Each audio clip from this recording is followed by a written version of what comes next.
ಆತ್ಮೀಯ ವಿದ್ಯಾರ್ಥಿಗಳೇ, ಇವತ್ತು ಒಂದು ನಮ್ಮ ಜೀವನದಲ್ಲಿ ಬಹು ಮುಖ್ಯವಾಗಿ ಬೇಕಾಗಿರ್ತಕ್ಕಂಥ ಒಂದು ವಸ್ತುವಿನ ಬಗ್ಗೆ ಕೆಲವೊಂದಿಷ್ಟು ಮಾಹಿತಿಗಳನ್ನು ಹೇಳಲಿಕ್ಕೆ ಇಷ್ಟಪಡ್ತೀನಿ. ನಮಗೆ ಪ್ರತಿನಿತ್ಯ ನಮ್ಮ ಜೀವನವನ್ನು ನಡೆಸಲಿಕ್ಕೆ ಬೇಕಾಗಿರ್ತಕ್ಕಂಥ ಅತ್ಯಂತ ಮೂಲವಾಗಿರ್ತಕ್ಕಂಥ ವಸ್ತು ಅದು. ಈಗ ನೀವು ನಿಮ್ಮ ಮನೆಯಿಂದ ಇಲ್ಲಿ ಬರಬೇಕಾದ್ರೆ ಏನ್ ಬೇಕು ಅಂದ್ರೆ ಶಕ್ತಿ ಬೇಕು. ಏನ್ ಬೇಕು? ಶಕ್ತಿ ಬೇಕು ನಡ್ಕೊಂಡು ಬರ್ಲಿಕ್ಕೆ. ಹೌದಾ? ನಾನು ಬರಬೇಕು ಅಂದ್ರೆ ಬಸ್ಸಲ್ಲಿ ಬಂದೆ. ಇಲ್ಲಿ ಬಂದೆ, ಬಸ್ಸಲ್ಲಿ ಬಂದೆ. ಬಸ್ಸಲ್ಲಿ ಬರ್ಬೇಕಾದ್ರೆ ಟಿಕೆಟ್ ತಗೊಳ್ರಿ ಎಂದು ಯಾರಂದ್ರು? ಸರಿ, ಟಿಕೆಟ್ ತಗೊಳ್ರಿ ಅಂದ್ರೆ ಆಯ್ತು, ಟಿಕೆಟ್ ತಗೊಂಡೆ. ಅದಕ್ಕೆ ಅವ್ರೇನಂದ್ರು ಅಂದ್ರೆ ನನಗೆ ಏನಂತಿರ್ಬೋದು? ದುಡ್ಡು ಕೊಡ್ರಿ. ನಾನು ದುಡ್ಡು ಯಾಕೆ ಕೊಡ್ಬೇಕು ಅನ್ಕೊಂಡೆ ಮನಸ್ಸಲ್ಲಿ. ಯಾಕೆ ಕೊಡ್ಬೇಕು ದುಡ್ಡನ್ನು? ಬರತ್ತ ದುಡ್ಡು ಯಾಕೆ ಕೊಡ್ಬೇಕು ಅವರಿಗೆ?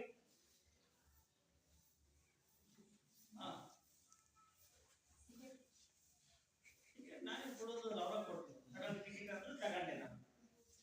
ಕರೆಕ್ಟಾ? ಅವರು ಸ್ಟಾಪ್ ಮಾಡಿದ್ರು ಹತ್ತಿದೆ.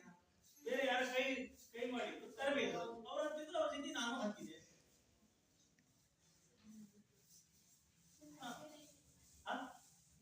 ಮಾತಾಡಿ. ಅಲ್ಲಿಂದ ಇಲ್ಲಿ ನಾನೆಲ್ಲ ಬಸ್ ಬಂತದ್ದು.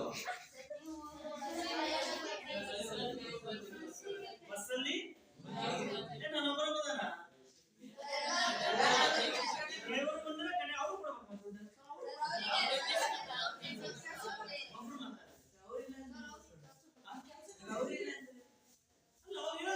ಅವರೆಲ್ಲ ನಾನೇ ಕೊಟ್ಟಿದ್ದೆ. ನೀವು ಒಬ್ಬೊಬ್ರು ಮಾತಾಡ್ರಿ, ಒಬ್ಬೊಬ್ರು ಮಾತಾಡ್ರಿ. ಕುತ್ಕೊಳ್ಳಿ, ಬರದ ಕುತ್ಕ. ನಾವು ಹೇಳಪ್ಪ ಏನು ಕುತ್ಕ. ಮತ್ತೆ ಮಾತಾಡ್ತೀರಿ ಗಣಸರಿ ಹೇಳಪ್ಪ ಏನು ಮಾತಾಡ. ಅವ್ರಿಗೆ ಯಾಕೆ ದುಡ್ಡು ಕೊಡ್ಬೇಕು ನಾವು ಅಂತ? ಯಾಕೆ ದುಡ್ಡು ಕೊಡ್ಬೇಕು?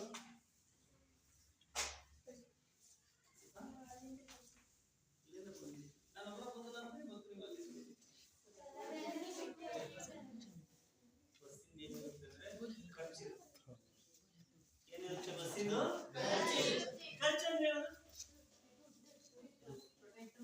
ಡೀಸೆಲ್, ಪಂಚರ್ ಅದು ಡೀಸೆಲ್ ಅಷ್ಟು ಖರ್ಚೇನಪ್ಪ. ಬಸ್ ಹೌದಾ? ಅದು ಮ್ಯಾನುಫ್ಯಾಕ್ಚರ್ ಆಗಿರುತ್ತೆ. ರೋಡ್ ಮೇಲೆ ಹೋಗಿ ರೋಡಿಗೆ ಟ್ಯಾಕ್ಸ್ ಕೊಡ್ಬೇಕು ಬಸ್ ಮೇಲೆ. ಹೌದಾ? ಮತ್ತೆ ಡಿಪೋ ಏನು?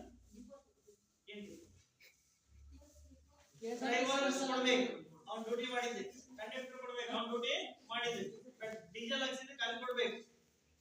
ಏನ್ ಕೊಡ್ಬೇಕು? ಎಲ್ಲದಕ್ಕೂ ಏನ್ ಕೊಡ್ಬೇಕು? ಏನ್ ಕೊಡ್ಬೇಕು? ಸರಿ. ಅಂದ್ರೆ ನಮ್ಮ ದಿನನಿತ್ಯದ ಜೀವನದಲ್ಲಿ ಅತಿ ಮುಖ್ಯವಾಗಿ ಬೇಕಾಗಿರ್ತಕ್ಕಂಥದ್ದು ಏನಪ್ಪಾ ಅಂತಂದ್ರೆ ದುಡ್ಡು. ದುಡ್ಡಿಲ್ಲ ಅಂದ್ರೆ ಯಾರು ನಮ್ಮನ್ನ ನೋಡಲ್ಲ. ಒಬ್ಬನು ಒಳ್ಳೆ ಕಾರ್ ತಗೊಂಡು ಬಂದಾನಂದ್ರೆ ಕಾರ್ ಎಲ್ಲಿಂದ ಬಂದಿರುತ್ತೆ? ಯಾರೋ ಒಂದು ಇಸ್ಕೊಂಡು ಬಂದು ಬೇರೆ ಯಾರೋ ಒಂದು ಇಸ್ಕೊಂಡು ಬಂದು ಈಗ ಒಂದು ಕತೆ ಹೇಳಿದ್ದಲ್ಲ ನಾನು. ಯಾರೋ ಒಬ್ಳು ಗೆಳತಿ ಶ್ರೀಮಂತರ ಮನೆಯಲ್ಲಿ ಇದ್ಲಂತೆ. ಇನ್ನೊಬ್ಳು ಬಡತನದಲ್ಲಿ ಇರ್ತಾಳೆ. ಗೊತ್ತಿಲ್ಲ ಪಾಪ ಅವಳಿಗೆ. ಶ್ರೀಮಂತಳಾಗಿರ್ತಕ್ಕಂಥ ಗೆಳತಿ ಏನ್ ಮಾಡ್ತಾಳೆ ಅಂದ್ರೆ ಒಳ್ಳೆ ಒಂದು ಯಾವ್ದು ಡೈಮಂಡ್ ಸರ ಹಾಕೊಂಡಿರ್ತಾಳೆ, ವಜ್ರದ ಸರ. ಇದನ್ನ ಇವಳು ನೋಡ್ಬಿಡ್ತಾಳೆ. ಇವಳು ಒಂಥರ ಆಸೆ, ನಾನು ಅದನ್ನ ಯಾಕೆ ಒಂದ್ಸಲ ಸರವನ್ನ ಹಾಕ್ಬಾರ್ದು. ಕೊನೆಗೆ ಒಂದ್ ದಿವ್ಸ ಕೇಳೇ ಬಿಡ್ತಾಳೆ, ನನಗೊಂದ್ ದಿವ್ಸ ಅದನ್ನ ಹಾಕೊಳ್ಳಕ್ ಕೊಡೋದು. ಅಚಾನಕ್ ಕೊಟ್ಟು ಹಾಕೊಂಡು ಏನ್ ಮಾಡ್ತೀಯ, ಅದು ಜಾತ್ರೆಯನ್ನು ಎಲ್ಲೆಲ್ಲ ಹೋದಾಗ ಕಳೆದೋಗ್ಬಿಡ್ತೀವಿ. ಅವಾಗ ಏನ್ ಮಾಡ್ಬೇಕು? ಏನು ತೋಚದಂಗಾಗುತ್ತೆ. ಕೊನೆಗೆ ಹೋಗಿ ಈ ಶ್ರೀಮಂತ ಗೆಳತಿ ಅಂತ ಹೇಳ್ತಾಳೆ, ನಮ್ಮದು ಎಷ್ಟರಾಗಿ ನಾನು ಒಟ್ಟು ನಾನು ಕೊಡ್ತೀನಿ, ಇವತ್ತಾಗಲ್ಲ, ದಯವಿಟ್ಟು ಒಂದು 2-3 ದಿನ ಹತ್ತು ಆಮೇಲೆ ಅವ್ರ ಹತ್ರ ಹೋಗಿ ಸುದ್ದಿ ಮುಗಿಸಿ ಹೇಳ್ತಾರೆ ಹೀಗಾಯ್ತು. ಅವಾಗ ಅವ್ರು ಗೆಳತಿ ಹೇಳ್ತಾರೆ ಏನಂತ ಹೇಳಿದ್ರೆ,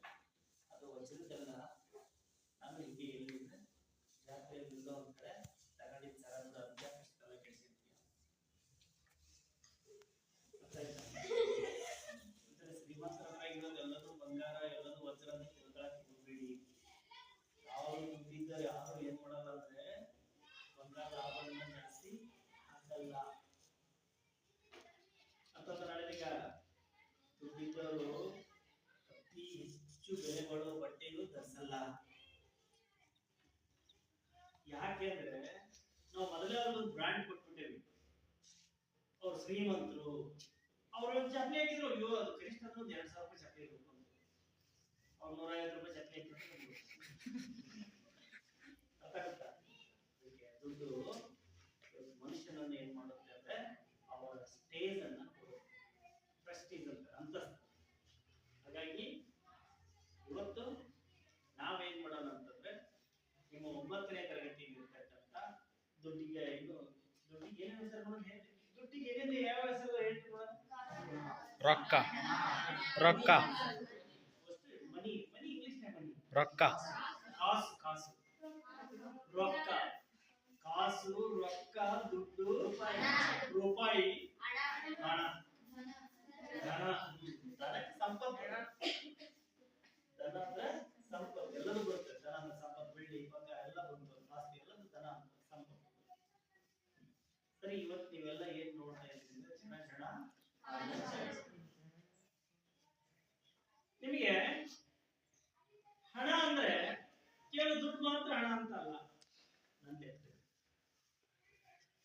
ಈ ಮನೆನೂ ಒಂದು ಹಣ ಇದ್ದಂಗೆ. ಈ ಮನೆ ಏನಿದ್ದಂಗೆ ಹಣ ಇದ್ದಂಗೆ.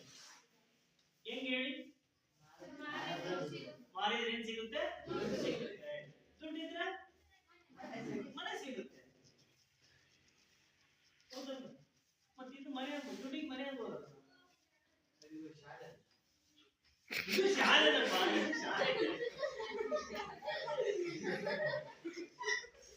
ಇದೇನಿದು? ಈ ಉದಾಹರಣೆಗೆ ಮುರಳಿ ಮನೆನ ತಿಳ್ಕೊಂಡ್ರೆ, ಮುರಳಿ ಮನೆ, ಈಗ ಅವರಿಗೆ ಅವ್ರ ಮನೆ ಅಂದ್ರೆ ದುಡ್ಡು ಇದ್ದಂಗೆ, ದುಡ್ಡು ಅಂದ್ರೆ ಹಣ ಇದ್ದಂಗೆ. ಕರೆಕ್ಟಾ? ಈಗ ಮನೆ ಮಾರಿಬಿಟ್ರೆ ಅವ್ರಿಗೆ ಏನ್ ಬರುತ್ತೆ? ಹಣ ಬರುತ್ತೆ. ಅಂದ್ರೆ ಮನೆ ಅಂದ್ರೆ ಹಣ ಇದ್ದಂಗೆ ಅಂತ. ಹೌದಾ? ಅದೇ ನಾನು ಹೇಳ್ತೇನೆ, ಈಗ ಮನೆ ಹಣ ಅನ್ನೋದ್ರೆ ಹಣನೇ ಮನೆ ಅಂತ ಯಾಕನ್ಬಾರ್ದು? ಹೌದಲ್ಲ? ಹಣ ಇದ್ರೆ ಮನೆ ಬಂದು ಬರುತ್ತೆ. ಏನ್ ಅನ್ಬೇಕು? ಮನೆಗೆ ಹಣ ಅನ್ಬೇಕು, ಮನೆ ಅನ್ಬೇಕು. ಮನೆಗೆ ಮನೆ ಅನ್ಬೇಕು, ಹಣಕ್ಕೆ ಮನೆ ಅನ್ಬೇಕು. ಆದ್ರೆ ಹಣವನ್ನು ನಾವು ಯಾವುದಕ್ಕಾಗಿ ಬಳಕೆ ಮಾಡ್ಕೊಳ್ತೇವೆ ಅಂದ್ರೆ ಮಾಧ್ಯಮವನ್ನಾಗಿ ಬಳಕೆ ಮಾಡ್ಕೊಳ್ತೇವೆ.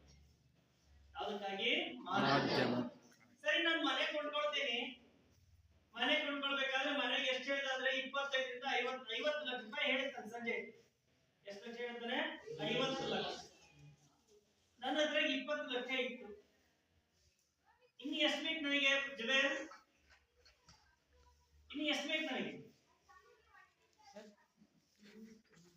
30 ಲಕ್ಷ. ಇನ್ನು ಎಷ್ಟು ಹಣ ಬೇಕು ನನಗೆ? 30 ಲಕ್ಷ ಬೇಕು. ಏನ್ ಮಾಡ್ಬೇಕು ನಾನು? ಎಲ್ಲಿಂದ ತರಬೇಕು ಹಣವನ್ನು? ಮನೆ ಅಲ್ಲೇ ನಾನು ಮನೆನ ತಗೋಬೇಕೀಗ. ಕೆಲಸ ಮಾಡ್ಬೇಕು ಸರ್. ಕಷ್ಟಪಟ್ಟು ಕೆಲಸ ಮಾಡಿದ್ರೆ ಒಂದು ತಿಂಗಳಿಗೆ ಒಂದು 20,000 ಸಿಗ್ಬೋದು, 30,000 ಸಿಗ್ಬೋದು. ನನಗೆ ಬೇಕಾಗಿರೋದು ಎಷ್ಟು? 30 ಲಕ್ಷ. ನನ್ನ ಹತ್ರ 20 ಲಕ್ಷ ಐತಿ. ಏನ್ ಮಾಡ್ಬೇಕು? ಸಾಲ. ಸಾಲ ಮಾಡಿ ಆದ್ರೂ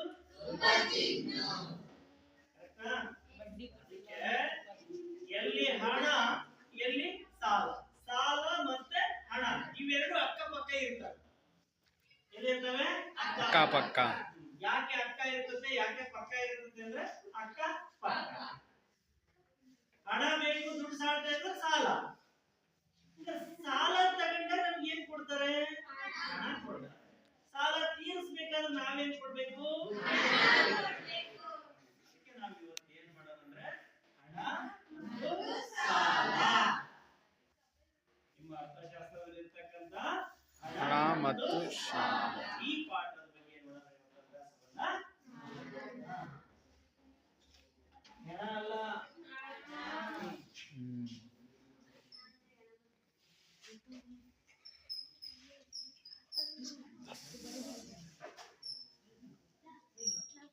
ಹಣ ಮತ್ತು ಸಾಲ. ದುಡ್ಡು ನೋಡಿರಲ್ಲ?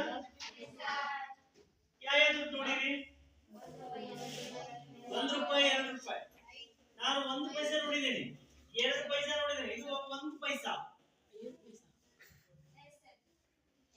ಅವಳು ಸ್ಪೆಕ್ಟಕಲ್ ಇದು 1 ರೂಪಾಯಿ, 1 ಪೈಸಾ ಅಲ್ಲ.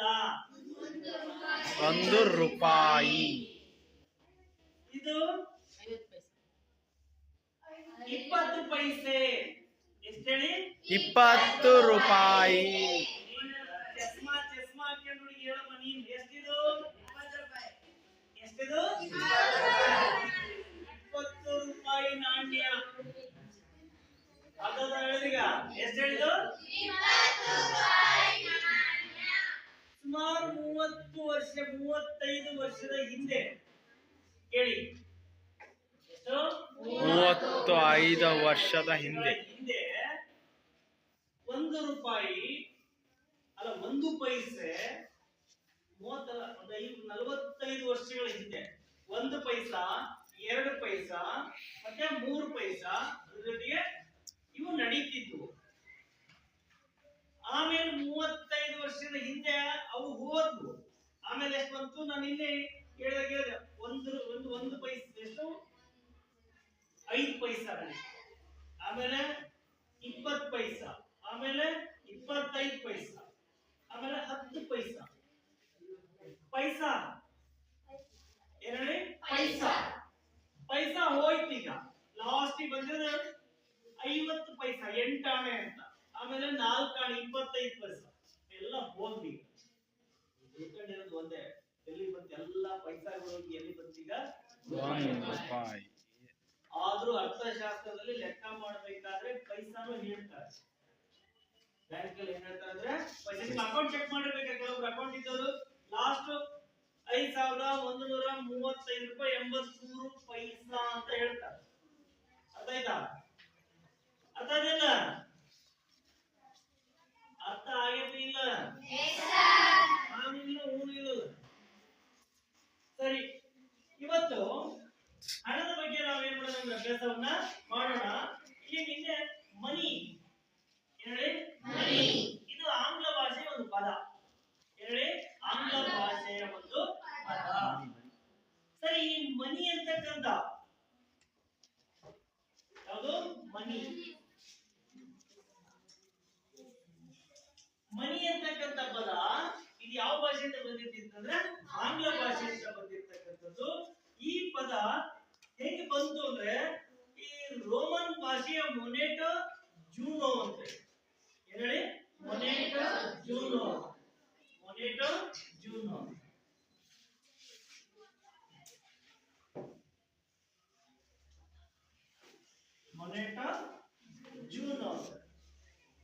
ಇಲ್ಲಿ ಮೊನೆಟೋ ಜೂನೋದಿಂದ ಬಂದಿದೆ ಅಂತ ಹೇಳ್ತಾರೆ. ಹಾಗಾಗಿ ಈ ಮೊನೆಟೋ ಜೂನೋದಿಂದ ಬಂದಿರತಕ್ಕಂಥ ಪದ ಯಾವುದು ಅಂತಂದ್ರೆ ಆಂಗ್ಲ ಭಾಷೆಯ ಮನಿ ಅಂತ. ಮನಿ ಅಂದ್ರೆ ಏನು? ಹಣ. ಹೇಳಿ, ಹಣ. ನಾವು ಇವತ್ತು ನೋಡಿರುವಂತಹ ಈ ಹಣ ಏನಿದೆಯಲ್ಲ ಒಮ್ಮೆಗೆ ಆವಿಷ್ಕಾರ ಆಗಿದ್ದಲ್ಲ ಅಂತ. ಒಮ್ಮೆಗೆ ಆವಿಷ್ಕಾರ ಆಗಿದ್ದಲ್ಲ ಅಂದ್ರೆ ಇವತ್ತೇ ನಾವು ಗರಿ ನೋಟ ನೋಡ್ತಾ ಇಲ್ಲ. 500 ಎಷ್ಟೊಂದು ಎಷ್ಟೈತಿ ಈಗ? 500 ರೂಪಾಯಿ ಅಷ್ಟೇ. 2000 ರೂಪಾಯಿ ನನ್ನ 2000 ರೂಪಾಯಿ ಮುಖಾಬೆಲೆ ನೋಟ್ಗಳು ಇಲ್ಲ ಇವತ್ತಿರೋದು ಯಾವುದು? 500 ರೂಪಾಯಿ ನೋಟ್ ಮಾತ್ರ. ಕರೆಕ್ಟಾ? ಸರಿ, ಈ ಹಣ ಮೊದಲು ಒಮ್ಮೆಗೆ ಕಂಡಿಡಿದಲ್ಲ, ಹಂತ ಹಂತವಾಗಿ ರಾಜ ಮಹಾರಾಜರ ಕಾಲದಿಂದ ಬಂದಿದ್ದು. ಯಾರಿಂದ ಬಂದಿದ್ದು? ರಾಜ ಮಹಾರಾಜ. ಹೇಗೆ ಬಂತು ಅಂತ ನೋಡೋಣ. ಹಾಗೆ ಇಂಗ್ಲಿಷ್ ಅಲ್ಲಿ ಮನಿ ಅಂತಾರೆ. ಈ ಮನಿ ಅಂತಕ್ಕಂಥದ್ದು ರೋಮನ್ ಭಾಷೆಯ ಮೊನೊಟೋ ಜೂನೋದಿಂದ ಏನಾಗಿದೆ ಅಂದ್ರೆ ಬಂದಿರತಕ್ಕಂಥದ್ದು. ಸಂಸ್ಕೃತದಲ್ಲಿ ನಮಗೆ ಈ ರೂಪಾಯಿ ಅಂತಕ್ಕಂಥದ್ದು ಇದಲ್ಲ, ಇದು ಸಂಸ್ಕೃತದಲ್ಲಿ ರೂಪ್ಯ. ಹೇಳಿ, ರೂಪ್ಯ.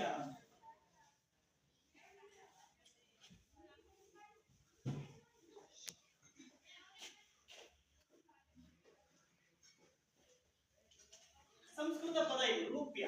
ಈ ರೂಪ್ಯದಿಂದ ಇವತ್ತು ಏನಾಗಿದೆ? ನಾವೆಲ್ಲ ಇವತ್ತು ರೂಪಾಯಿ ಅಂತ ಹೇಳ್ತಾ ಇದ್ದೀವಿ. ಇವತ್ತು ಹಣ ನಮ್ಮ ಪ್ರತಿಯೊಂದು ಕೆಲಸ ಕಾರ್ಯಗಳಿಗೆ ಏನ್ ಬೇಕಾಗಿದೆ? ಹಣ ಬೇಕಾಗಿದೆ.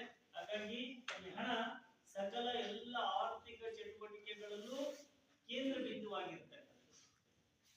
ಹೇಳಿ, ಸಕಲ ಎಲ್ಲ ಮಾನವನ ಎಲ್ಲ ಆರ್ಥಿಕ ಚಟುವಟಿಕೆಗಳಿಗೂ ಕೇಂದ್ರ ಬಿಂದುವಾಗಿರ್ತಕ್ಕಂಥದ್ದು ಯಾವ್ದಪ್ಪ ಅಂತಂದ್ರೆ ಹಣ.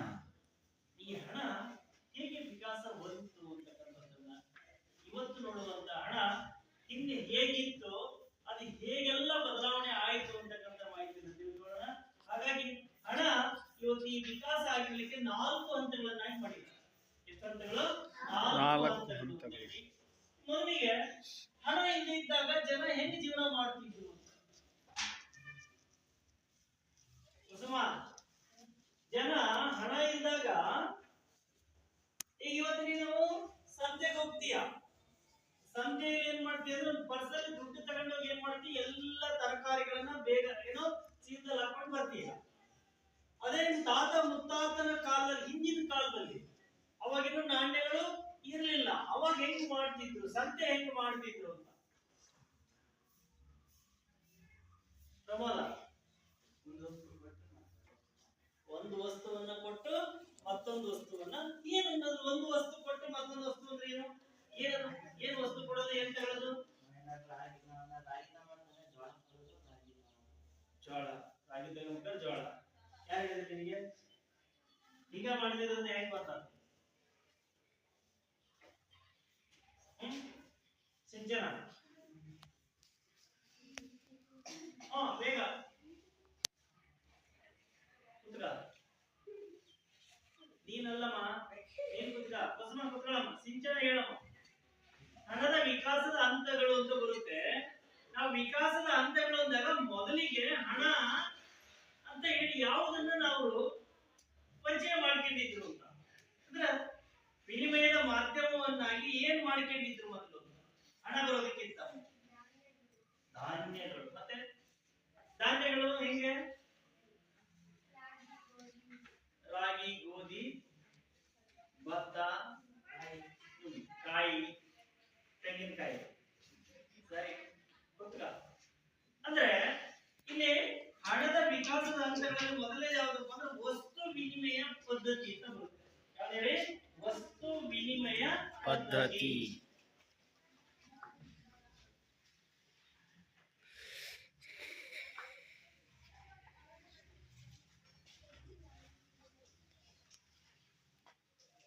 ವಸ್ತು ವಿನಿಮಯ ಪದ್ಧತಿ.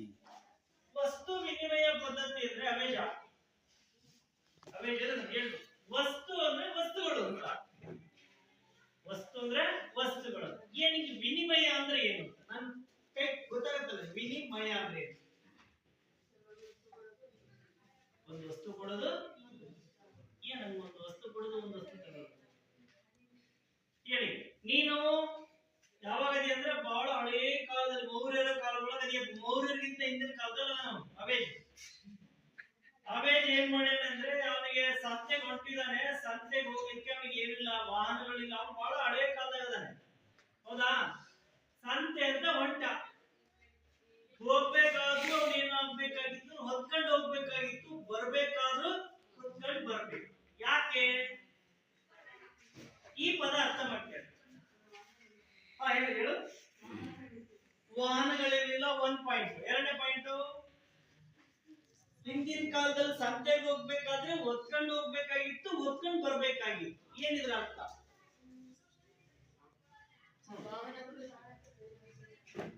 ಏನೇನಿದ್ರು?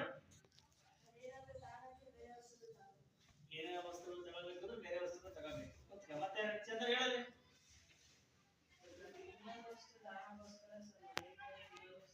ತಗೊಂಡು ಹೋಗ್ಬೇಕಾಗಿತ್ತು. ನಮಗೆ ರಾಗಿ ಬೇಕು ಅಂದ್ರೆ ನಮ್ಮ ಮನೆಯಲ್ಲಿ ಜೋಳ ಇದೆ. ನಾನ್ ಜೋಳ ತಗೊಂಡು ತಲೆಗಳು ಹೊತ್ಕೊಂಡು ಹೋಗಿ ಅಲ್ಲಿ ಇಟ್ಮೇಲೆ ರಾಗಿ ತಂದವನು ಹುಡುಕ್ಬೇಕು ನಾನು. ಎಲ್ಲಿದೆಯಪ್ಪ ರಾಗಿ ತಂದವನು ಅಂತ. ಅವನ ಹತ್ರ ಹುಡುಕ, ನನ್ನ ಹತ್ರ ಇಷ್ಟು ಜೋಳ ಇದೆ, ನಿನ್ನ ಹತ್ರ ಎಷ್ಟು ರಾಗಿ ಇದೆ, ಅವುಗಳನ್ನ ಏನ್ ಮಾಡ್ಕೊಳ್ಬೇಕಾಗಿತ್ತು ಅಂದ್ರೆ ಅದಲ್ ಬದಲ್, ಅದ್ಲಾ ಬದ್ಲಿ, ಎಕ್ಸ್ಚೇಂಜ್. ಹಂಗಂದ್ರೆ ಏನು?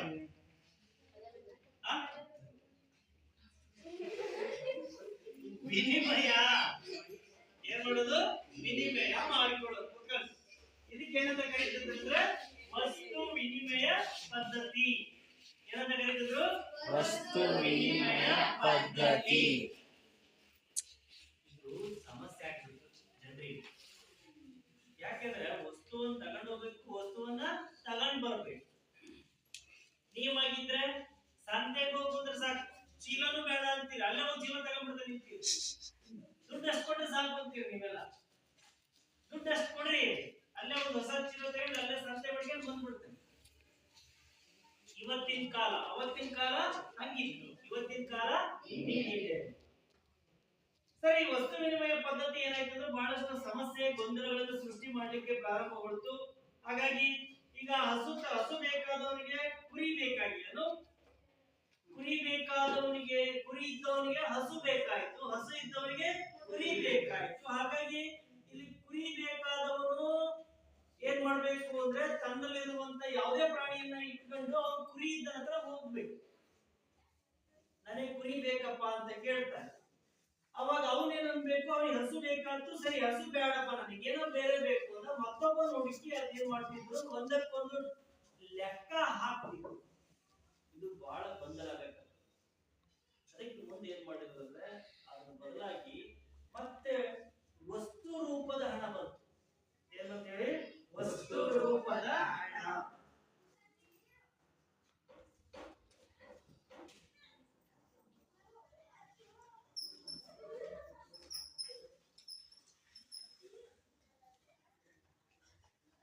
ವಸ್ತು ರೂಪದ ಹಣ ಬಂತು. ಈ ವಸ್ತು ರೂಪದ ಹಣ ಬಂದಾಗ ಏನ್ ಮಾಡಕತ್ತಿದ್ರು, ತೂಕ ಮಾಡೋ ಲೆಕ್ಕಕ್ಕೆ ಬಂದ್ರು. ಇಷ್ಟು ಭಾರ ಇರೋದು, ಇಷ್ಟು ಈ ತರ ಭಾರ ಇರೋದು, ನೀನ್ ಇದ್ ತಗ, ನಾನು ಈ ತರ ತಗೊಳ್ತೀನಿ ಅಂತ. ಅವಾಗ ನಾನು ನಿಮಗೆ ಹೇಳಿದೆ ಏನಂದ್ರೆ, ನೀವು ಕುರಿ ಅಂತೀರಲ್ಲ, ಏನಂತೀರ ಕುರಿ ಅಂದ್ರೆ ಏನು? ಇನ್ನು ಮಂಡಕ್ಕಿ, ನಾವು ಮಂಡಕ್ಕಿ ಅಂತ ನೀವೇನಂತೀರಿ, ಕುರಿ ಅಂತ. ನಾವು ಕುರಿ ಅಂದ್ರೆ ಈ ಗೋಧಿ ಹಿಟ್ಟು ಮೈದಾ ಹಿಟ್ಟಲ್ಲಿ ಕುದ್ದಿ ಬೆಳಗ್ಗೆ ತಿಂತಾರಲ್ಲ, ಪೂರಿ. ಪೂರಿ, ನೀವು ಅದಕ್ಕೆ ಪೂರಿ ಅಂತೀವಿ, ಇವಕ್ಕ ಕುರಿ ಅಂತೀವಿ. ನಾವು ಎರಡು ಅದಕ್ಕೆ ಬಳಸ್ತೇವೆ. ಅಲ್ಲ, ಪೂರಿ ಪುರಿ ಎರಡು ಒಂದೇ, ಪುರಿ ಅಷ್ಟ ನಾವು ಹೇಳೋದು. ಆಯ್ತಾ? ನೀವು ಪುರಿ ಅಂತ ಏನಂತೀವಿ, ಪುರಿ ಅಲ್ಲ, ಪುರಿ. ಈ ಪುರಿನ ತೂಕ ಮಾಡಕ್ ಹೋದ್ರೆ ಒಂದ್ ಚೀಲ ಎಷ್ಟು ಬರಲ್ಲ, 4 kg 5 kg ಬರ 6 kg ಬರ್ಬೇಕಾದ್ರೆ ಬಹಳ ಆಯ್ತು. ಹೌದಾ? ತೂಕ ಮಾಡಿ ವ್ಯವಹಾರ ಮಾಡೋದಂದ್ರೆ ರಾಗಿ ಜೋಳ ಹಾಕ್ಬಿಟ್ರೆ ಒಂದಿಷ್ಟ ಸಣ್ಣ ಕೆಜಿ ಬರುತ್ತೆ, ಒಂದ್ ಚೀಲ ಇದು ಇಷ್ಟೇ. ಜೋಳ ಕೊಡೋದಿಲ್ಲ. ಅವಾಗ ಏನಾಗ್ತಂದ್ರೆ ಕುರಿ ಕೊಡೋದು ಲಾಸ್ ಆಗುತ್ತೆ. ಅವನು ಚೀಲ ಕೊಡ್ತಾನೆ, ಇವ್ನು ಇಷ್ಟ ಕೊಡ್ತಾನಲ್ಲ ಅಂತ. ಆಮೇಲೆ ಎಲ್ಲದಕ್ಕೂ ಬೆಲೆ ಕಟ್ಟಕ್ ಆಗಲ್ಲ, ಕುರಿಗೂ ಹಸುವಿಗೂ ಬೆಲೆ ಕಟ್ಟಕ್ ತೂಕದಲ್ಲಿ ಲೆಕ್ಕ ಹಾಕಕ್ ಆಗಲ್ಲ. ನಿಮ್ಗೆ ಹೇಳಿದೆ ನಾನು, ಒಂದ್ ಹಸು ಎಷ್ಟು ಕುರಿ, 3 ಕುರಿ. ನೀನ್ ಹೇಳ್ತೀಯ, ಅವ್ನು ಹೇಳ್ತಾನೆ ನಾನು ಹಸುವನ್ನು ಹಿಂಗ್ ಬೆಳೆಸಿದೀನಿ ಅಂತ.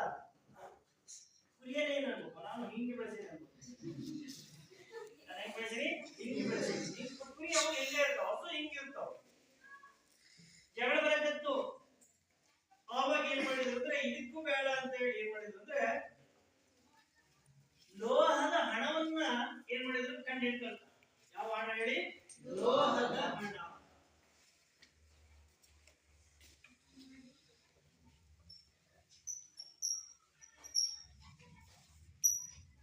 ನಾನು ನಿಮಗೆ ಅನೇಕ ಬಾರಿ ಹೇಳಿದ್ದೇನೆ, ಯಾವುದೇ ವಸ್ತು ನಾವು ಇವತ್ತು ನೋಡುವಂತ ವಸ್ತುವಿಗೆ ಇದರ ಹಿಂದಿನ ಬಾಳ ಇರುತ್ತೆ. ಮೊದಲು ಇದು ಇದೇ ರೀತಿ ಒಮ್ಗೆ ರೆಡಿಯಾಗಿ ಬಂದದ್ದಲ್ಲ ಅಂತ. ಅದಕ್ಕೆ ಬಹಳ ಸಲ ಉದಾಹರಣೆ ಕೊಡ್ತಾರೆ. ಟಿವಿ ಉದಾಹರಣೆ ಕೊಡ್ತೀವಿ.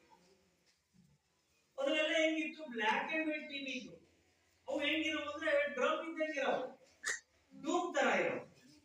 ಆಮೇಲೆ ಬ್ಲಾಕ್ ಅಂಡ್ ವೈಟ್ ಹೋಗಿ ಎಲ್ಲಿ ಬಂತು ಅಂದ್ರೆ ಕಲರ್ ಟಿವಿ ಬಂತು. ಕಲರ್ ಟಿವಿ ಬಂದು ಏನಾಯ್ತು ಅಂದ್ರೆ ಸ್ವಲ್ಪ ಡೂಮ್ ಕಡಿಮೆ ಆಗಿ ಈ ತರ ರೌಂಡ್ ಇರೋದು ಮುಂದಿನ ಸ್ವಲ್ಪ ಫ್ಲಾಟ್ ಆಗಿ ಬಂತು. ಆಮೇಲೆ LCD ಅಂತ ಬಂತು. ಯಾವ LCD, ಅವು ಸಣ್ಣ ಪ್ಲೇಟ್ ತರ, ಅದಕ್ಕಿಂತ ತಳ್ಳಿ ಬಂತು LED ಅಂತ. ಇದೆಲ್ಲ ಆಗಿದ್ದು ಸುಮಾರು 40-50 ವರ್ಷಗಳಲ್ಲಿ ಆಗಿರೋದು. ಇದು ಒಮ್ಮೆಗೆ ಆಗಿದ್ದಲ್ಲ ಅಂತ. ನಾವು ಇವತ್ತು ನೋಡುವ ಟಿವಿಗೆ ಇತಿಹಾಸ ಎಷ್ಟಿದೆ ಅಂದ್ರೆ 50 ವರ್ಷ ಇದೆ. ಅವಾಗಿಂದ ಅದನ್ನ ಆವಿಷ್ಕಾರ ಮಾಡ್ತಾ ಇವತ್ತು ಈ ಮಟ್ಟಕ್ಕೆ ಬಂದಿದೆ. ಆಂಡ್ರಾಯ್ಡ್ ಟಿವಿ ಅಂತ ಬಂದಿದೆ. ಎಲ್ಲೇ ಕೂತ್ಕೊಂಡು ಏನ್ ಮಾಡ್ಬೋದು, ಆನ್ಲೈನ್ ನೆಟ್ ಎಲ್ಲ ವರ್ಕ್ ಅನ್ನ ಅದರಲ್ಲೇ ಮಾಡಬಹುದು. ಅಷ್ಟ ಪರ್ಫೆಕ್ಟ್ ಆಗಿರ್ತಕ್ಕಂಥ ಟಿವಿಗಳು ಇವತ್ತನ್ನ ನಾವು ನೋಡೋಣ. ಇದು ವಿಕಾಸದ ಹಂತ. ನಾವು ಈಗ ಅಭ್ಯಾಸ ಮಾಡೋದು ಯಾವುದು, ಹಣದ ವಿಕಾಸದ ಹಂತಗಳು.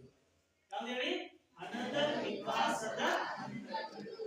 ನಾವು ವಸ್ತು ವಿನಿಮಯ ಪದ್ಧತಿ ಆಯ್ತು, ವಸ್ತು ರೂಪದ ಹಣ ಆಯ್ತು, ಈಗ ಲೋಹದ ಹಣ ಆಯ್ತು. ಈ ಲೋಹದ ಹಣದ್ದು ಏನ್ ಸಮಸ್ಯೆ ಆಯ್ತು ಅಂದ್ರೆ, ಸಂತೆಗೆ ಹೋಗ್ಬೇಕಪ್ಪ ಅಂದ್ರೆ ಕೆಲವರು ಬಂಗಾರದ ನಾಣ್ಯ ಇತ್ತು ಕೆಲವೊಂದು. ಬಂಗಾರದ ನಾಣ್ಯಗಳಿಗೆ ಬೆಲೆ ಜಾಸ್ತಿ. ಇನ್ನು ಬೆಳ್ಳಿ ನಾಣ್ಯಗಳು ಬರ್ತವೆ. ಆ ಬೆಳ್ಳಿ ನಾಣ್ಯಗಳಿಗೂ ಏನು ಅಂತಂದ್ರೆ ಬೆಲೆ ಜಾಸ್ತಿ.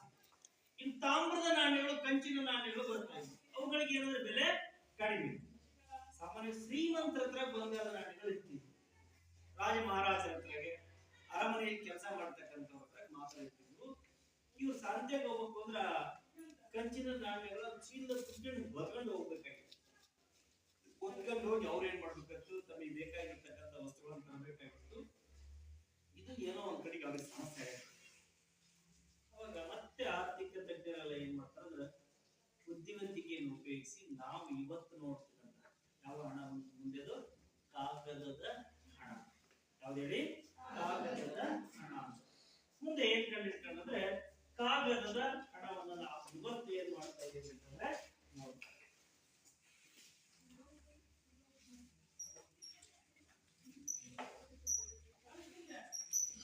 ಕಾಗದದ ಹಣ. ಸಾಮಾನ್ಯ ಕಾಗದದ ಹಣ ಅಂತಂದ್ರೆ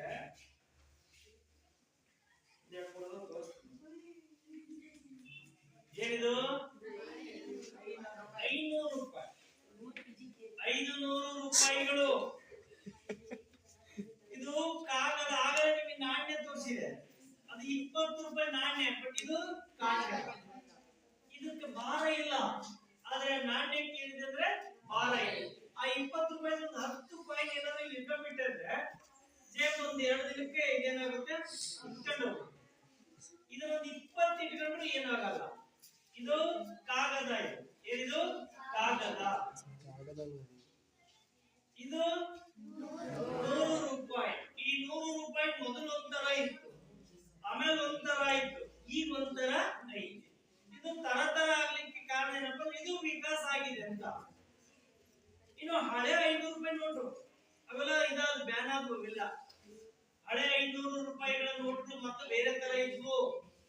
1000 ರೂಪಾಯಿ ನೋಟ್ ಇತ್ತು. 1000 ರೂಪಾಯಿ ನೋಟು, 500 ರೂಪಾಯಿ ನೋಟು ಬೇರೆ ತರ ಇದ್ವು. ಸರ್ಕಾರ ಏನ್ ಮಾಡ್ತು ಅಂದ್ರೆ ಯಾರೋ ನೋಟುಗಳನ್ನ ಮುದ್ರಣ ಜುಬೇರ ನೋಟುಗಳನ್ನ ಮುದ್ರಣ ಮಾಡಿ ಕೋಟ ನೋಟು ಅಂತ ಹೇಳಿ ಕರೀತಾರೆ. ಅಂದ್ರೆ ರಿಸರ್ವ್ ಬ್ಯಾಂಕ್ ಬದಲಾಗಿ ಬೇರೆ ವ್ಯಕ್ತಿಗಳು ಮುದ್ರಣ ಮಾಡಿರ್ತಕ್ಕಂಥದ್ದು ಅಂತ. ಅವು ಬಹಳ ಇರೋದ್ರಿಂದ ಸರ್ಕಾರ ಏನ್ ಮಾಡ್ತಾರೆ, ಅವುಗಳೆಲ್ಲವನ್ನ ಬ್ಯಾನ್ ಮಾಡ್ತು ಅಂತ ಹೇಳಿ. ಬರೀ ಇದಷ್ಟೇ ದುಡ್ಡಲ್ಲ, ನಾವು ಇನ್ನೂ ಒಂದು ರೀತಿಯಲ್ಲಿ ಹೇಳ್ಬೇಕು ಅಂದ್ರೆ ಬ್ಯಾಂಕ್ ಇದೆ, ಗೊತ್ತಿದ್ದಲ್ಲ ನಿಮಗೆ? ಬ್ಯಾಂಕ್ ಅಲ್ಲಿ ನಾವು ಹಣ ಇಟ್ರೆ ಈ ಕಾರ್ಡ್ಗಳು ಬರ್ತವೆ. ಏನಿವು? ಕಾರ್ಡ್. ಇದು ಎಟಿಎಂ ಕಾರ್ಡ್ ಅಲ್ಲ, ಎಟಿಎಂ ಅಲ್ಲ ಇದು. ಇದು ಡೆಬಿಟ್ ಕಾರ್ಡ್. ಏನೇಳಿ? Debit card. ಇದು ಸಹ ಡೆಬಿಟ್ ಕಾರ್ಡ್. ಇದು ಕ್ರೆಡಿಟ್ ಕಾರ್ಡ್. ಇದು ಏನಿದು?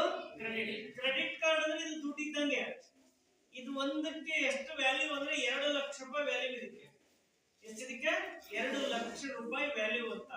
ಅಂದ್ರೆ ಇವತ್ತು ಹಣ ಏನಾಗಿದೆ ಅಂದ್ರೆ ಕಾಗದ ರೂಪದ ಹಣದ ಜೊತೆಗೆ ಇಂತಹ ಹಣಗಳು ಬಂದಿದ್ದಾವೆ ಅಂತ. ಎಷ್ಟು ವಿಕಾಸ ಬಂದಿದೆ ಅಂದ್ರೆ ಇವಿದ್ರೆ ಸಾಕು ದುಡ್ಡು ಬರುತ್ತೆ ಅಂತ. ಇದ್ರೊಳಗಡೆ ನೋಡಿ ಒಂದು ಚಿಪ್ ಇರುತ್ತೆ, ಒಂದು ತಾಮ್ರದ ಕಾಣುತ್ತಲ್ಲ, ಇದೇ ಎಲ್ಲ ಕೆಲಸ. ಕ್ರೆಡಿಟ್, ಇವು ಡೆಬಿಟ್. ಡೆಬಿಟ್ ಅಂದ್ರೆ ನಮ್ಮ ಅಕೌಂಟ್ ಇದ್ರೆ ಮಾತ್ರ, ನಾವು ನಮ್ಮ ಅಕೌಂಟ್ ದುಡ್ಡು ಹಾಕಿದ್ರೆ ಮಾತ್ರ ಬಿಡಿಸಕ್ ಬರುತ್ತೆ. ಕ್ರೆಡಿಟ್ ಅಂದ್ರೆ ಏನಂದ್ರೆ ಅಡ್ವಾನ್ಸ್ ನಮ್ಮ ಅಕೌಂಟ್ ಏನ್ ಮಾಡಿರ್ತಾರೆ ಅಂದ್ರೆ ಬ್ಯಾಂಕಿನವ್ರು ಏನ್ ಮಾಡ್ತಾರೆ ಅಂದ್ರೆ ಯಾವಾಗ್ಲೂ ಇದರಲ್ಲಿ 2 ಲಕ್ಷ ರೂಪಾಯಿ ಇರುತ್ತೆ. ನಾವು ಮಾಡ್ಕೊಂಡಿದ್ದೀವಿ 1 ಲಕ್ಷ, 2 ಲಕ್ಷ, 50,000, 3 ಲಕ್ಷ ಮಾಡೋದು ಇರುತ್ತೆ. 5 ಲಕ್ಷವರೆಗೂ ಇರುತ್ತೆ. ಒಂದು ತಿಂಗಳು ಖರ್ಚು ಮಾಡಿ ಆದಿಂದೆ ಮತ್ತೆ 20 ಜನ ನಮಗೆ ಟೈಮ್ ಕೊಡ್ತಾರೆ, ಗೊತ್ತಾ? ಅದು ಆಮೇಲೆ ನಾವು ಅದಕ್ಕೆ ಏನ್ ಮಾಡ್ಬೇಕು, ಜಮಾನ ಮಾಡಬೇಕು. ಇದು ಕ್ರೆಡಿಟ್. ಅರ್ಥ ಆಯ್ತಾ? ಹಿಂಗೆ ಇವತ್ತು ಏನಾಗಿದೆ ಅಂದ್ರೆ ಅಭಿವೃದ್ಧಿಯನ್ನ ಹೊಂದಿದೆ. ಹಾಗಾಗಿ ಇವತ್ತು ಈ ರೀತಿಯ ಒಂದು ಯಾವುದು ಅಂದ್ರೆ ಹಣ ಮತ್ತು ಸಾಲದಲ್ಲಿ ವಸ್ತು ವಿನಿಮಯ ಪದ್ಧತಿ ಆಯಿತು. ಹಾಗೆ ವಸ್ತು ರೂಪದ ಹಣ ಬಂತು, ಲೋಹದ ಹಣ ಬಂತು, ಈಗ ಕಾಗದದ ಹಣ. ಈ ರೀತಿಯಾಗಿ ಇವತ್ತು ನಾವು ನೋಡ್ತಕ್ಕಂಥ ಹಣವನ್ನ ಇವತ್ತು ನಾವು ಲಾಸ್ಟ್ ತೋರಿಸಿದಲ್ಲ, ಈ ಮಟ್ಟಕ್ಕೆ ಬಂದಿರತಕ್ಕಂಥದ್ದು ಅಂತ. ಹೆಂಗಿತ್ತು ಈಗ ಹೇಗಾಯ್ತು? ವಸ್ತು ಬದಲಾವಣೆ. ಇನ್ನು ಕೆಲವು ಕಾಲದಲ್ಲಿ ಹಳ್ಳಿಗಳಲ್ಲಿ ಏನ್ ಮಾಡ್ತಿದ್ರು ಹೇಳಿದೆ ನಾನು. ಏನು ಸಕ್ಕರೆ ಇರಲ್ಲ ಮನೆಯಲ್ಲಿ. ಅವಾಗ ಏನ್ ಮಾಡ್ತಿದ್ರು, ಜೋಳ ತಗೊಂಡೋಗಿ ಸಕ್ಕರೆ ತರ್ತೀವಿ. ಸಕ್ಕರೆ ತಗೊಂಡ ಜೋಳ ತರ್ತಿರ್ಲಿಲ್ಲ. ಅರ್ಥ ಆಯ್ತಾ?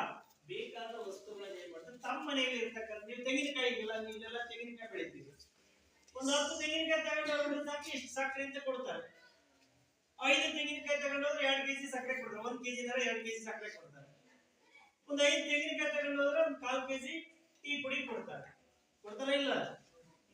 ಇದು ವಸ್ತು ವಿನಿಮಯ ಪದ್ಧತಿ. ಅಲ್ಲಿಂದ ಕಾಗದದ ಹಣದವರೆಗೂ ನಾವೇನಾಗಿದ್ದೇವೆ ಅಂದ್ರೆ ಬಂದಿದ್ದೀವಿ. ಹಾಗಾಗಿ ಎಲ್ಲರೂ ಏನ್ ಮಾಡಿ ಅಂತಂದ್ರೆ, ನಿಮ್ಮಲ್ಲಿ ಬುಕ್ ಅದಾವ ಎಲ್ಲ ತೆಗೆದು ಬುಕ್ ತೆಗೆದು ನಾನು ಒಂದು ವರ್ಕ್ ಕೊಡ್ತೇನೆ. ಆ ವರ್ಕಿಂಗ್ ನೀವೇ ಒಂದೊಂದು ಸೆಂಟೆನ್ಸ್ ರೆಡಿ ಮಾಡ್ಬೋದು, ನೀವು ಹೇಳ್ಬೇಕು ಬುಕ್. ಈಗ ಬೇಗ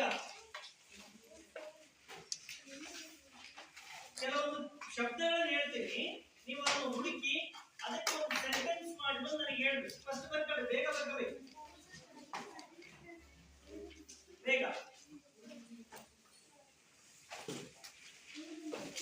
ಸ್ಟಾಪ್ ಮಾಡೋದು ಹಿಂಗೆ. ಒಂದೇ ಶಬ್ದ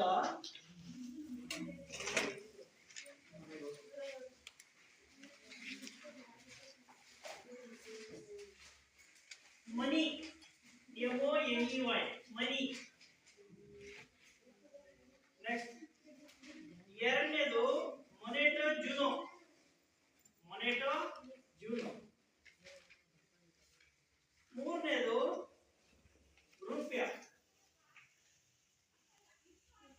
ರೂಪ್ಯ, ರೂಪ್ಯ. ನೆಕ್ಸ್ಟ್ ಇಲ್ಲಿ ವಸ್ತು ವಿನಿಮಯ ಪದ್ಧತಿ, ಒಂದು ಸೆಂಟೆನ್ಸ್ ಬಗ್ಗೆ ವಸ್ತು ವಿನಿಮಯ ಪದ್ಧತಿ ಅಂದ್ರೆ ಏನು ಅಂತ ಅದ್ರ ಬಗ್ಗೆ ಹೇಳ್ಬೇಕು. ನೆಕ್ಸ್ಟ್ ವಸ್ತು ರೂಪದ ಹಣ, ವಸ್ತು ರೂಪದ ಹಣ. ನೆಕ್ಸ್ಟ್ ಲೋಹದ ಹಣ, ಲೋಹದ ಹಣ. ಲಾಸ್ಟ್ ಕಾಗದ ಹಣ.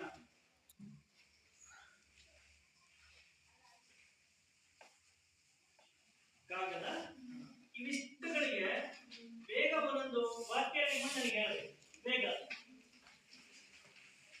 ನಾನು ಯಾರಿಗೆ ಹೇಳ್ತೀನಿ ಅವ್ರು ಬಂದು ಇಲ್ಲಿ ಹೇಳ್ಬೇಕು, ಇಲ್ಲ ಅಲ್ಲೇ ನಿಂತ ಜಾಗದಲ್ಲಾದ್ರೂ ಹೇಳ್ಬೋದು.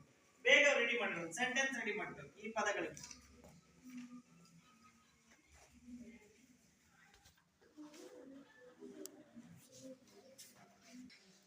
ಸರಿ, ಯಾರು ಹೇಳ್ತೀರಿ?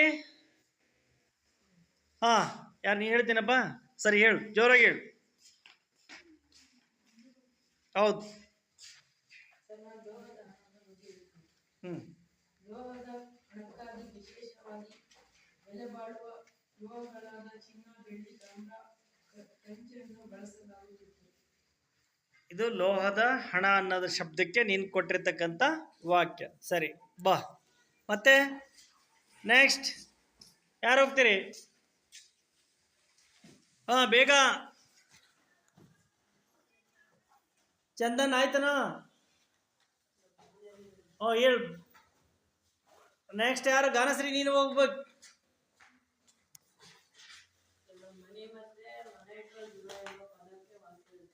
ಹಾ, ಹಾ, ರೋಮನ್ ಭಾಷೆಯ ಪದ. ಇದು ರೋಮನ್ ಭಾಷೆಯ ಪದವಾಗಿದ್ದು ಈ ಪದದಿಂದ ಮನಿ ಎಂಬ ಪದ ಬಂದಿದೆ. ಸರಿ, ನೆಕ್ಸ್ಟ್ ಗಾನಶ್ರೀ.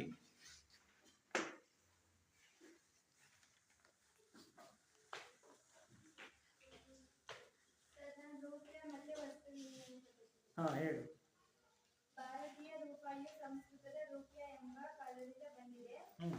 ಪುರಾತನ ಕಾಲದಲ್ಲಿ ಜನರು ಹಣವನ್ನು ಬಳಸದೆ ಸರಕುಗಳನ್ನು ಪರಸ್ಪರ ವಿನಿಮಯ ಮಾಡಿಕೊಳ್ಳುತ್ತಿದ್ದರು. ನೆಕ್ಸ್ಟ್ ಮತ್ತೆ ಯಾರು ಹೇಳ್ತೀರಿ? ಬಿಂದು ಹೇಳ್ತೀನಮ್ಮ. ಸರಿ, ಆಯ್ತು. ಇವೆಲ್ಲವುಗಳಿಗೂ ನೀವೇನ್ ಬರ್ಸಿದ್ರಲ್ಲ, ಕೆಲವೊಂದು ಸೆಂಟೆನ್ಸ್ ರೆಡಿ ಮಾಡ್ಕೊಂಡು ನೀವು ಒಂದು ಪದ ಒಂದು ವಾಕ್ಯದಲ್ಲಿ ಬರ್ಕೊಂಡು ಬರಿ. ನಾಳೆ ಬರ್ಬೇಕಾದ್ರೆ ನೀವೇ ಓದ್ಕೊಂಡು ಬರಿ. ಏನಾದ್ರು ಡೌಟ್ಸ್ ಇದ್ರೆ ಬಂದು ಹೇಳಿ, ಸರಿನಾ?